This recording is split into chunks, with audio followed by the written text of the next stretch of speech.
Hi, my name is Pastor Ne. Niko hapa kwenye Injili ya Milele kukuletea habari za umilele ambazo Mungu alimwambia mwanadamu. Na vision yetu ya Injili ya Milele inatoka kwenye kitabu cha Ufunuo wa Yohana 14 mstari wa 6 inayosema, kisha nikaona malaika mwingine ameshika Injili ya Milele mikononi mwake, hawahubiria hao wote wakaao chini ya nchi, watu wa kila kabila, taifa, jamaa na lugha. Ndio nipo hapa kukuletea habari hizo za umilele wa mwanadamu. Neno milele kwa Kiingereza inaitwa eternal. Eternal maana yake ni kitu kisichokoma, kinachoendelea. So Injili ya milele ni iliyokuwepo kabla ya ulimwengu kuumbwa, na Injili ya milele ni ile itakayoendelea baada ya ulimwengu kuumbwa. Kumbuka Yesu alisema vitu vyote vitapita, lakini neno lake la dumu milele. Neno lake linatuonyesha kuna injili nyingi. Kuna injili ya neema, kuna injili ya upendo, kuna injili ya utoaji, kuna injili ya nguvu ya Roho Mtakatifu.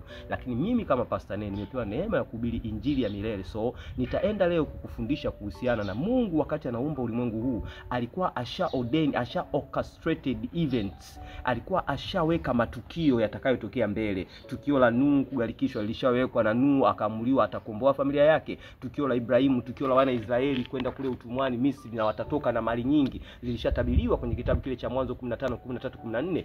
Mungu akasema ya kwamba Ibrahimu, ujue hakika ya kwamba wanao watakwenda kwenye utumwa huko Misri, kisha watakaa miaka 400 na baada hapo watatoka na mali nyingi. Kwa hiyo mchakato huo ulikuwa hata kabla Ibrahimu hajapata mtoto. How God was the power and the audacity kusema vitu kama hivyo. Mungu alikuwaje na nguvu na ujasiri wa kusema vitu kama hivyo? Maana yake is the one who orchestrated events. Yeye ndiyo anayeyatamka matukio yatokee mbele. Ukisoma pia Isaya 46 mstari wa 10, Mungu anasema hivyo kwamba mimi ni Bwana Mungu nitangazaye mwisho tangia mwanzo. Kwa huwa ana events ashazipangilia. Ndio maana ile Mhubiri 3:1 inasema kwa kila kusudi chini ya mbingu kuna wakati wake na majira yake. So leo hii Mungu anataka tuangalie kidogo kuhusiana na nyakati na majira.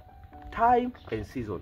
Ukisoma kitabu kile cha Nyakati wa Kwanza 12:36, maneno ya Mungu yanasema hivi: na wana wa Isakari, watu wenye akili na ujuzi wa kujua nyakati na mambo ambayo Israeli yanawapasa wayafanye kwa wakati huo. Na koti maandiko tena, Nyakati wa Kwanza 12:36, wana wa Isakari. Katika taifa la Israeli kulikuwa na makabila 12. Isakari ni kabila mojawapo, Benjamin ni kabila mojawapo, na ukizungumza kuhusu Yuda, Simoni, Rubeni, wote hao ni makabila, yani wale watoto wa Yakobo 12 walitengeneza clans zao. Kwa kuna clan moja inaitwa Isakari. Mungu aliijalia kuwa na akili nyingi na ujuzi wa kutambua nyakati. Alafu ndo walikuwa wananyanyuka hivi, wanaenda kwa wenzao wana wa Israeli, wanawaambia, hey guys, this is the time of farming. Huu ni wakati wa kulima, huu ni wakati wa kuvuna, huu ni wakati wa kuuza biashara hii, huu ni wakati wa kufanya kazi hii. Hichi msifanye, mkifanya wakati huu mtapata hasara. So walikuwa wanaenda wananyanyuka, na walikuwa wanaheshimiwa. Kwa sababu unajua, usipojua wakati wako, sometime you can be delay, unaweza ukacheleweshwa kwa sababu hujajua kumbe is my time to rise. Ndio maana Isaya 60 inasema, inuka uangaze kwa kuwa nuru yako imekujia na mwangaza wa Bwana umekuzukia, utukufu wake umekuzukia. So maana yake mataifa watakujia, wafalme watakujia, fedha zitakujia, utajiri utakujia. Baada ya nini? Baada ya wewe kuinuka na kuangaza. Sasa unajuaje wakati wako wa kuinuka na kuangaza umefika? Ndio unahitaji kipawa cha Roho Mtakatifu cha kupambanua nyakati na majira. Nyakati na majira. Ukisoma kitabu cha Wakorintho wa kwanza 12 kuanzia 7 mpaka 11, inazungumza the gift of the Holy Spirit, karama za Roho Mtakatifu. Hizo karama za Roho Mtakatifu moja wapo inaitwa the spirit of discernment, yani roho ya utambuzi, kutambua vitu. Wewe unayenisikiliza sasa hivi, do you know what's your season?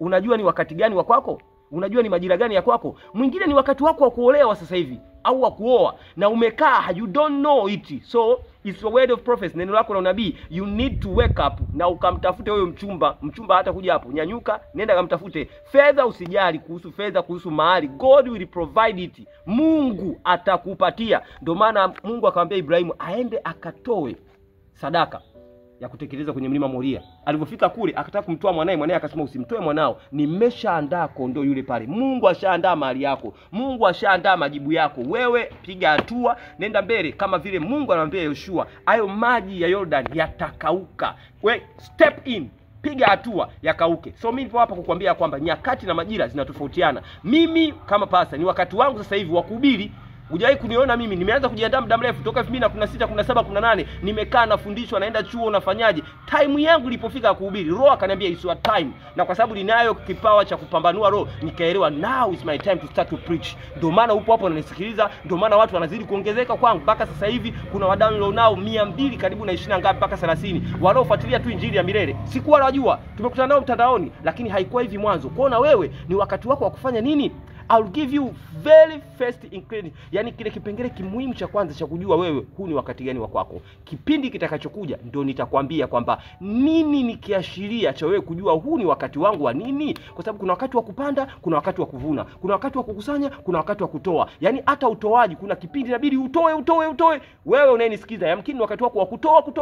Toa. Kuna wakati utaanza utavuna mpaka utashangaa na Mungu wa mbinguni atakubariki. So wakati ujao tutagusa kidogo namna gani ya kutambua wakati wako, majira yako, ili ujue uweze kukimbizana na majira yao. Je, ni wakati wewe kuanzisha biashara? Je, ni wakati wewe kuanzisha hiyo kazi, huo mradi? Nitakufundisha namna ya kujua, then utanyanyuka mpaka hapo. Hakuna pepo atakuzuia, hakuna ujinga utakuzuia. You rise and you shine. Utainuka na utang'aa. Na wapenda sana, namba zetu zinapita hapo za huduma yangu Pastor Ne, ukipiga kwa ajili ya ushauri wa kiungu na maombezi. Then zinapita pia namba zetu za sadaka hapo. Kuna Airtel lipa namba, kuna Vodacom lipa namba, kuna Yas lipa namba, pia kuna namba za akaunti ambayo ni NMB na CRDB. Zote nimezitaja, zitapita hapo kwa wakati wake, na Mungu wa mbinguni awabariki. Usikose kipindi kijacho cha muhimu cha wewe kujua wakati wako. Unajuaje wakati wako? Bye. Shalom.